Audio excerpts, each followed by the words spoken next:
Dans le ciel de Kiev, le soleil vient à peine de se lever quand plusieurs explosions retentissent. Comme ils en ont l'habitude, les habitants prennent refuge dans le métro. Certains continuent leurs activités comme si de rien n'était. On travaille dans le métro à cause des alertes aériennes. On ne peut pas s'arrêter. On ne peut pas juste abandonner notre travail. Dans la nuit, des drones Shahed ont été lancés sur le pays, suivis au petit matin par une vague de missiles. D'après le gouvernement ukrainien, 61 d'entre eux auraient été abattus par la défense anti-aérienne. Mais plusieurs villes et infrastructures énergétiques ont tout de même été touchées. Aux alentours de Zaporijjia, des explosions ont eu lieu dans ce quartier résidentiel.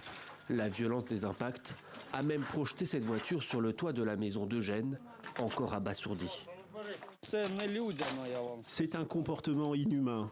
Je ne sais pas à quoi les Russes pensent quand ils font ça, quand ils appuient sur le bouton et bombardent les civils. Ils savent très bien qu'ils tirent sur des civils. Ils le savent. C'est horrible. Miraculeusement, Eugène et sa famille n'ont pas été blessés.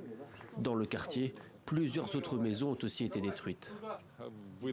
Il est évident que l'ennemi a intensifié ses attaques. En 15 à 20 minutes, il y a eu 5 à 6 impacts puissants. Nous n'avons rien vécu de tel depuis un certain temps. La dernière fois, c'était à la fin du printemps, début de l'été.